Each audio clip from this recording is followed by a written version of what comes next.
Hey guys, Scott here. Today we're going to go over the new perks from the Alien chapter. What I usually do is go over the perks in one video because it's usually enough for an entire video, and then I spend another video going over the killer itself because I want to spend time actually playing Alien first before I start making any conclusions. But perks we can analyze without really having to play most of the time.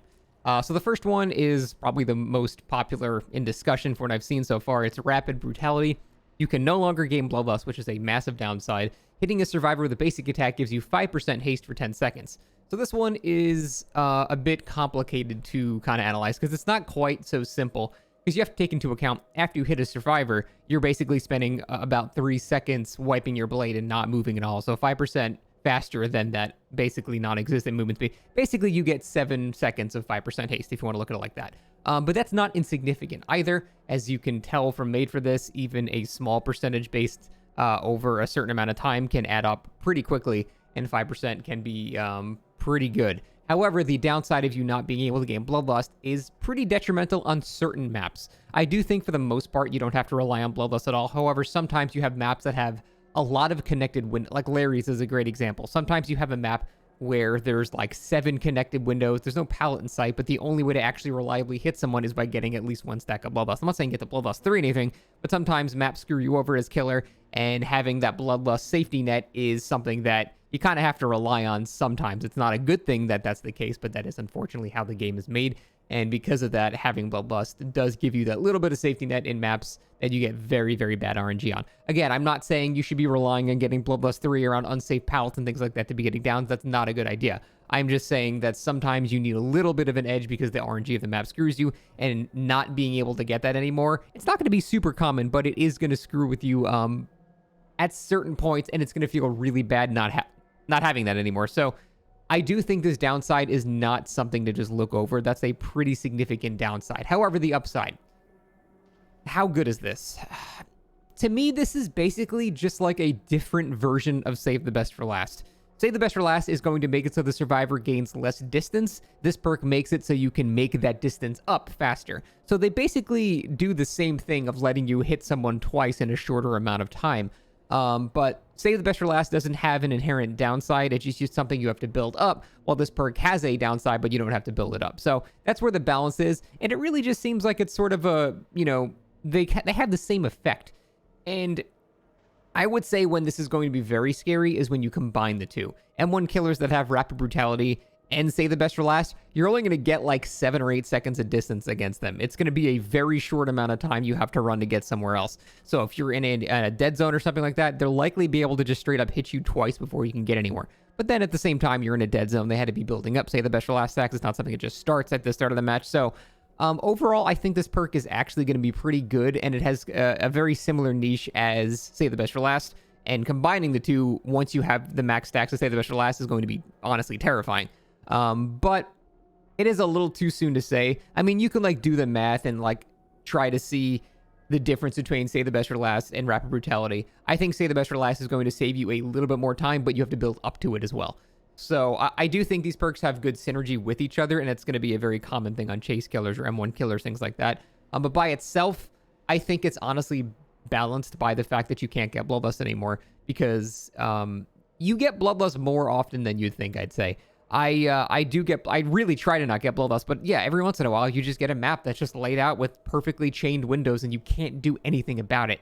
That's more a problem with the maps generation than Bloodlust itself, but until they fix things like that, Bloodlust is sort of needed in those small scenarios. Again, I'm not saying you get Bloodlust 3 or unsafe loops. That's something that, just kind of shitty killers do to just get a free hit at a tile by not learning how to play that tile properly. But yeah, every once in a while you do get scenarios where you need a little bit of Bloodlust, and not having that extra 5% when you need it is going to feel detrimental. Because the thing is, you need that 5% when you're chasing someone to hit them. You don't need it after you've already hit the person. You know what I mean? It's the thing that helps you get the hit, not a reward you get for after the hit. So I don't know. We'll definitely look into this one a bit more as people play with it. I think it's relatively balanced, honestly. It just seems like a different form of Save the Best for Last to me. But that is going to take a little bit of playing with to see exactly which one is going to give you more value. So we'll put a little like tab in that one, because I'm not 100% sure on that yet. Next is Alien Instinct. You see the aura of the farthest survivor for 5 seconds when you hook a survivor. So basically, It's sort of like a barbecue and chili, but it no longer has a range requirement. If all the survivors are within that range, you'll still see the farthest one away, and they become oblivious for 20 seconds, which is plenty of time for you to get there, especially a little spoilers with the killer. You can tunnel and get to where they are very quickly. So that it has pretty good synergy with Alien himself, and a lot of killers have that map traversal where that's going to be very useful. But even just that 20 seconds of oblivious after you hook someone is already pretty decent in and of itself. But it only is going to apply to that survivor that you can see. So there are definitely things that you can do to synergize with this, but I think it's pretty good for when the map gets smaller as the game gets later, especially if you have, like a 3-gen or something set up. Then it's going to be in a scenario where all the survivors are within range with you, but they are, too far, or they're too close for barbecue and chili. So this kind of fills that niche of being able to see survivors that are close, but not close enough, because it'll still be the furthest one away. I think the Oblivious could be pretty cool. I think it'd be neater if it was undetectable in general, but I wonder how strong that would be. Every time you get a hook, you have 20 seconds of undetectable. I don't think that would be overpowered. I think that would probably be better. But yeah, we'll see how this goes. I don't think that's super amazing. Depending on the map, if you get like a small map or Larry's or something like that, it can actually be extremely good. But if you get a big map like a Red Forest, you won't even get there in time with half the killers in the roster. So situational. I think on Alien it could actually be very good, but on a lot of killers that don't have that map control, not so much. Ultimate Weapon. When you open a locker, this perk activates 30 seconds. Survivors entering your terror radius reveal their position and gain blindness for 30 seconds. I originally thought this was really bad because I read it as when you open a locker, survivors in your terror radius scream. But no, what it actually does is when you open a locker, you have the aura around you basically for 30 seconds until a survivor comes into your radius, and then you can hear their scream. I don't know what the blindness is for. I can't really think of a synergy there. You think it would be oblivious, not blindness, because blindness in that scenario doesn't really do very much. But this is decent for finding survivors. Honestly, as soon as you open a locker, you're going to get value from this perk. So it is a pretty good location position awareness thing for killers, especially killers that have a quick method of traversal, like running this on someone like Blight, for example. Hear the scream, you can be there in 2 seconds before they have a chance to go anywhere else. So that can be actually pretty damn good. Overall, though, I don't think this perk is super amazing. I can think of a few builds where it is kind of usable, and the information it gives you is fine. I just wish it gave Oblivious, not Blindness, because, again, Blindness doesn't make too much sense in that scenario. You think it would be Oblivious to make use of the perk itself, because then you can see where they are roughly, and they can't hear you coming. That would be cool. But the Blindness, they can still hear you coming. It's not really good enough, in my opinion. Ellen Ripley. So she has, her first perk is actually really interesting. It's Chemical Trap. Basically, this charges up like Blast Mine, Wiretap, all those perks when you have to repair a generator to get the charges up. When you do have the charges up, you can basically trap pallets. Now, it has to be a downed pallet. You can't just like drop it at Shack pallet before it's ever been dropped or anything like that. But if there's a unsafe pallet that a killer didn't kick because it would not have been a good idea to kick it, and he just rotated around and hit the survivor and chased him away, these are the kind of pallets that are still down because they're not really good to use. But sometimes these unsafe pallets make loops too strong. An example of what I'm talking about here is a map like Larry's. In that middle room, there is a bunch of really unsafe pallets. However, if they're pre-dropped and you're just vaulting them and continuing to run around on the outside of the room, they actually end up being pretty strong. So it's pallets like that that sometimes you actually need to end up breaking. And this is where that perk comes in, because the killer gets slowed by 50%, which is massive for 4 seconds. That is a huge amount of distance a survivor can gain when you actually hit that trap. This is going to be... It's probably going to feel worse than something like Blast Mine, because typically with Blast Mine as killer, you're not really actively in a chase. You're just trying to kick a gen to apply whatever gen perk you have, or just get some slowdown or whatever. You're not like losing distance to someone, but this is going to feel worse as killer, because when you kick it, you're going to watch the person run away from you, and there's not much you can do about it. So I think it's going to feel worse as killer. Now, is it overpowered? No, I don't think so, because it only works on downed pallets. It's not something you can just set up wherever you want. And there are only a couple of pallets in the game that it's okay to leave down on the ground. And a lot of the time, you're not really even going to get value from this. But I do think it's that perfect balance of kind of fun for Survivor, but not really overpowered in terms of going against it as killer. Because, like I said, down pallets are not as common as you think. And when they are, they're typically pallets that are very unsafe. And sometimes the killer doesn't even need to kick them to begin with.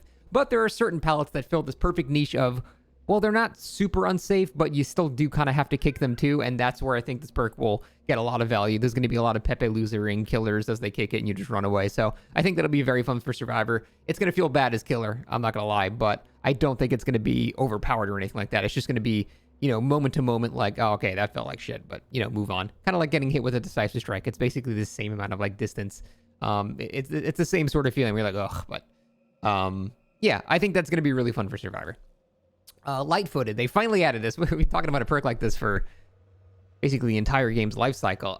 When you're healthy, you don't make running footsteps. That is surprisingly good, because I don't know how to explain how useful footsteps are as killer, but if I'm chasing someone that are healthy and I cannot hear where they are on the other side of a wall, it is very, very hard to predict when they're just simply going to leave a loop. And them just leaving a loop is a nightmare, because that is one of the smartest things you can do against a good killer. They're trying to moonwalk, they're trying to mind game, but sometimes just running away as they're walking backwards and doing silly stuff is the smartest thing you can do. That's why you'll see a lot of very good survivors often sit at a corner, wait for a killer to start moonwalking, and then they'll just fuck off somewhere else. And that's very, very useful to do. So with this, that'll be a lot easier. And yeah, I can see that's going to have a lot of value. Now, it does go on cooldown after you perform a rushed action like a vault over pallet or a window, something like that. But you can still do slow vaults and it's not going to consume it. And that is a lot of the time you don't even need to vault anything yet. So I think that's actually a very good perk. It'll probably be slept on because people don't see an immediate, like visceral feedback when you use it. It's something that as you are playing killer, you will notice. But as you're playing survivor, you're probably not going to notice it very much. I promise the perk is actually pretty good.